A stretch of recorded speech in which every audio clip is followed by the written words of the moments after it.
নমস্কার বন্ধুরা, welcome to সুতাপাস kitchen. আজকে আমি কিন্তু গাটি কচুর একদম ভিন্ন ধরনের একটি রেসিপি করে দেখাবো। প্রথমত না করে আমি একটু পেঁয়াজ রসুন দিয়ে ভিন্ন স্বাদের গাটি কচুর রেসিপি করে দেখাচ্ছি। ভালো করে ধুয়ে একটু নুন দিয়ে দুটো সময় আলুর সাথে দিয়ে একটুখানি আমি বয়েলড করে নিলাম। একটু তোমাদের দেখিয়ে দিলাম, একটু 50% মতন আমি কিন্তু বয়েলড করে নিয়েছি। আর উপরের যে খোসাগুলো এটা কিন্তু উপর থেকে এভাবে তুলে নিতে হয়। তার আগে বয়েলড করার আগে কিন্তু খুব ভালো করে এই গাটি কচুগুলো ধুয়ে নিতে হবে। এর সাথে কিন্তু অনেক বালি টালি মেশানো থাকে। এবার কড়াইতে কিছুটা তেল দিয়ে আমি কিছুটা ছোলার ডাল ভেজে নিচ্ছি।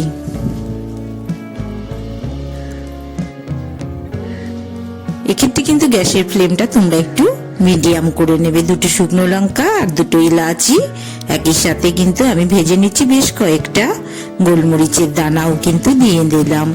একটু হালকা ফ্লেমে এটাকে একটু ফ্রাই করে নিচ্ছি। এবার একটা বাটিতে আমি তুলে নিচ্ছি। আমি কিন্তু এটার গ্রাইন্ডারে দিয়ে ভালো একটা মিহি পেস্ট করে নিয়েছি। খুব মজার রেসিপি। রেসিপিটাকে পুরোটা দেখতে হলে অবশ্যই আমার সাথে থাকতে হবে। এই যে গাটি কচুগুলো নিয়ে নিয়েছি, বয়েলড গাটি কচু, তার সাথে কিছুটা লবণ মাখিয়ে নিলাম। সেদ্ধের সময় একটু সামান্য একটু লবণ দিয়েছিলাম, আবারও কিছুটা লবণ দিয়ে দিলাম। এবার যেটা আমি ছোলার ডালের মশলা দেওয়া ছোলার ডালের পেস্ট করে নিয়েছিলাম সেটাকে কিন্তু উপর থেকে আমি ছড়িয়ে দিচ্ছি। একটু ভালো করে গা মাখিয়ে নিচ্ছি।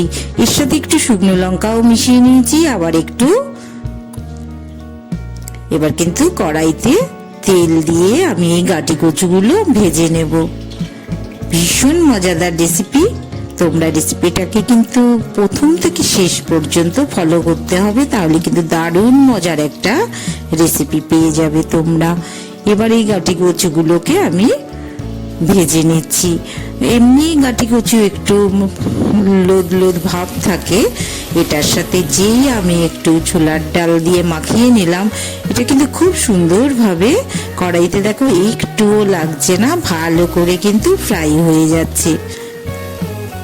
আমি একটু স্বাস্থ্যকর রেসিপি করতে কিন্তু একটু ভালোবাসি।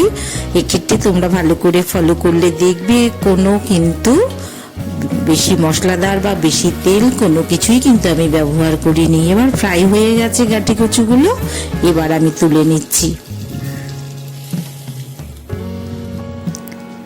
এই একই তেলে একটু নুন হলুদ দিয়ে আলুগুলোও একটু ফ্রাই করে তুলে নেব।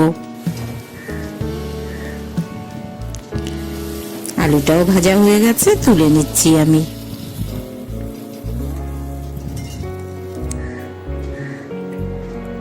আবারও কিছুটা তেল দিলাম।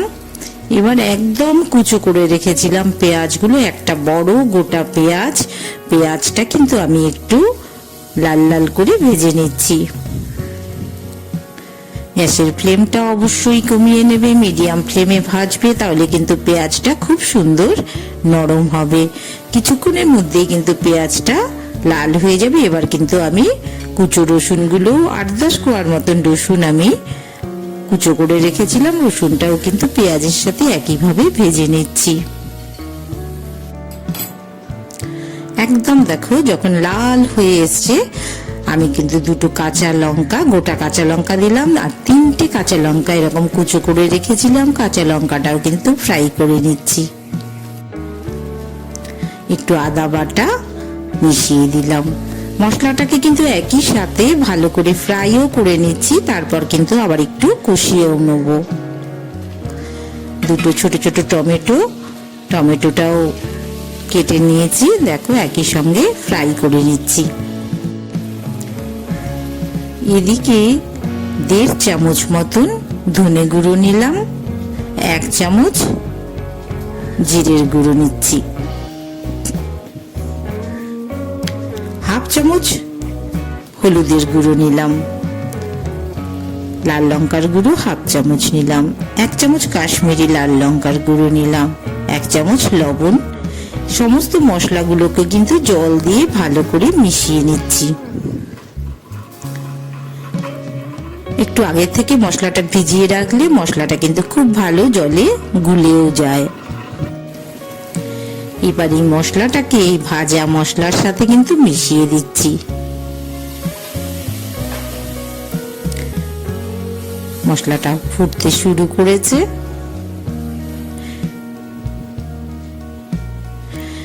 এটা কিন্তু দারুণ সুন্দর একটা রেসিপি, তোমরা সবাই বাড়িতে করে দেখো, একদম ভিন্ন স্বাদের রেসিপি।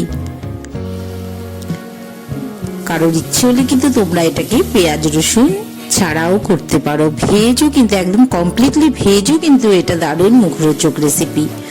একদম সুন্দরভাবে কিন্তু মশলাটা কষে এসছে, তেলও ছাড়া শুরু হয়ে গেছে।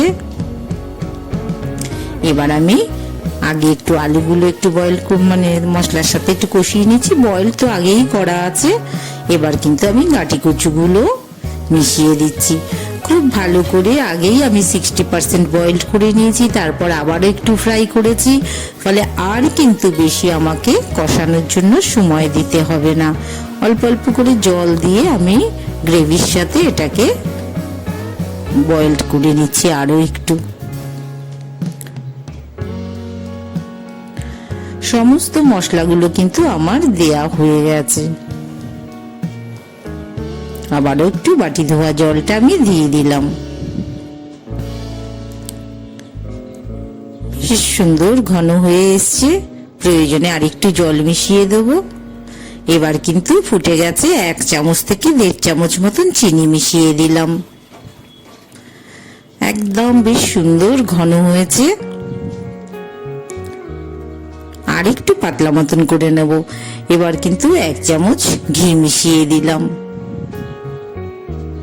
সামান্য একটু গরম মশলা দিলাম। প্রথমেই কিন্তু আমি একটু গরম মশলা ফ্রাইতে করে নিয়েছিলাম, তাই সামান্য একটু গরম মশলা দিলাম। এবার কিন্তু উপর থেকে ওই যে আমি ছোলার গুঁড়োটা করে রেখেছিলাম, সেই ছোলার গুঁড়ো 1 চামচ মতন আবারও উপর থেকে ছড়িয়ে দিলাম।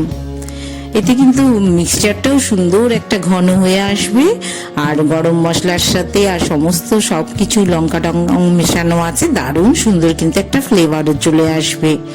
এবার আমি সার্ভিং একটা ট্রেতে নামিয়ে নিচ্ছি। সুতাপাস কিচেন এরকম দারুণ মজাদার রেসিপি কিন্তু প্রতিদিন তোমাদের জন্য নিয়ে চলে আসছে। তোমরা যদি ভালো লাগে চ্যানেলটাকে অবশ্যই সাবস্ক্রাইব করে দিও, আর ভালো লাগলে তো একটা লাইক অবশ্যই করবে। আর আশা করবো সবাই আমার সাথে থাকবে, পাশে থেকো। আবার দেখা হবে।